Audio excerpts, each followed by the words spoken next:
February 11th, Exodus 32:1 through 33:23.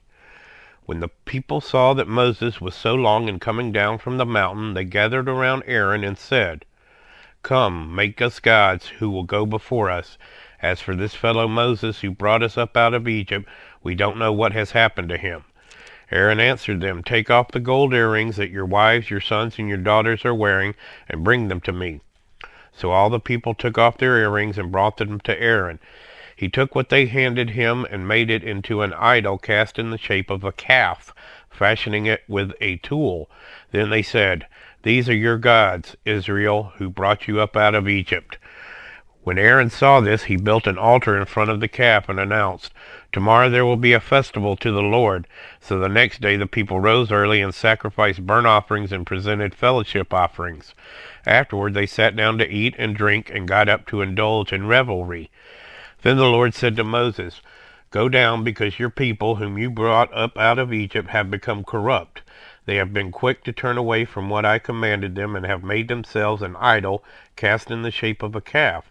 They have bowed down to it and sacrificed to it, and have said, 'These are your gods, Israel, who brought you out of Egypt.' I have seen these people," the Lord said to Moses, "and they are a stiff-necked people. Now leave me alone, so that my anger may burn against them, and that I may destroy them. Then I will make you into a great nation." But Moses sought the favor of the Lord his God. "Lord," he said, "why should your anger burn against your people, whom you brought out of Egypt with great power and a mighty hand? Why should the Egyptians say it was with evil intent that he brought them out, to kill them in the mountains and to wipe them off the face of the earth? Turn from your fierce anger, relent, and do not bring disaster on your people. Remember your servants Abraham, Isaac, and Israel, to whom you swore by your own self. I will make your descendants as numerous as the stars in the sky, and will give your descendants all this land I promised them, and it will be their inheritance forever." Then the Lord relented and did not bring on his people the disaster he had threatened. Moses turned and went down the mountain with the 2 tablets of the covenant law in his hands. They were inscribed on both sides, front and back. The tablets were the work of God. The writing was the writing of God engraved on the tablets. When Joshua heard the noise of the people shouting, he said to Moses, "There is the sound of war in the camp." Moses replied, "It is not the sound of victory. It is not the sound of defeat. It is the sound of singing that I hear." When Moses approached the camp and saw the calf and the dancing, his anger burned, and he threw the tablets out of his hands, breaking them to pieces at the foot of the mountain. And he took the calf the people had made and burned it in the fire. Then he ground it to powder, scattered it on the water, and made the Israelites drink it. He said to Aaron, "What did these people do to you, that you led them into such great sin?" "Do not be angry, my lord," Aaron said. "You know how prone these people are to evil. They said to me, 'Make us gods who will go before us.' As for this fellow Moses, who brought us up out of Egypt, we don't know what has happened to him." So I told them, 'Whoever has any gold jewelry, take it off.' Then they gave me the gold, and I threw it into the fire, and out came this calf." Moses saw that the people were running wild, and that Aaron had let them get out of control, and so become a laughing stock to their enemies. So he stood at the entrance to the camp and said, "Whoever is for the Lord, come to me." And all the Levites rallied to him. Then he said to him, "This is what the Lord, the God of Israel, says. Each man strap a sword to his side. Go back and forth through the camp from one end to the other, each killing his brother and friend and neighbor." The Levites did as Moses commanded, and that day about 3,000 of the people died. Then Moses said, "You have been set apart to the Lord today, for you were against your own sons and brothers, and he has blessed you this day." The next day Moses said to the people, "You have committed a great sin, but now I will go up to the Lord. Perhaps I can make atonement for your sin." So Moses went back to the Lord and said, "Oh, what a great sin these people have committed. They have made themselves gods of gold. But now please forgive their sin. But if not, then blot me out of the book you have written."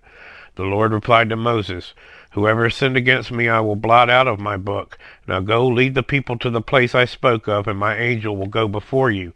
However, when the time comes for me to punish, I will punish them for their sin." And the Lord struck the people with a plague because of what they did with the calf Aaron had made.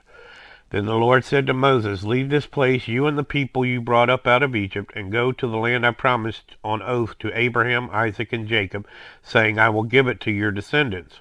I will send an angel before you and drive out the Canaanites, Amorites, Hittites, Perizzites, Hivites, and Jebusites. Go up to the land flowing with milk and honey, but I will not go with you because you are a stiff-necked people, and I might destroy you on the way." When the people heard these distressing words, they began to mourn, and no one put on any ornaments. For the Lord had said to Moses, "Tell the Israelites, you are a stiff-necked people. If I were to go with you even for a moment, I might destroy you. Now take off your ornaments, and I will decide what to do with you." So the Israelites stripped off their ornaments at Mount Horeb. Now Moses used to take a tent and pitch it outside the camp some distance away, calling it the tent of meeting. Anyone inquiring of the Lord would go to the tent of meeting outside the camp. And whenever Moses went out to the tent, all the people rose and stood at the entrance to their tents, watching Moses until he entered the tent. As Moses went into the tent, the pillar of cloud would come down and stay at the entrance while the Lord spoke with Moses. Whenever the people saw the pillar of cloud standing at the entrance to the tent, they all stood and worshipped, each at the entrance to their tent. The Lord would speak to Moses face to face as one speaks to a friend. Then Moses would return to the camp, but his young aide Joshua, son of Nun, did not leave the tent. Moses said to the Lord, "You have been telling me, 'Lead these people,' but you have not let me know whom you will send with me. You have said, 'I know you by name, and you have found favor with me.' If you are pleased with me, teach me your ways so I may know you, continue to find favor with you. Remember that this nation is your people."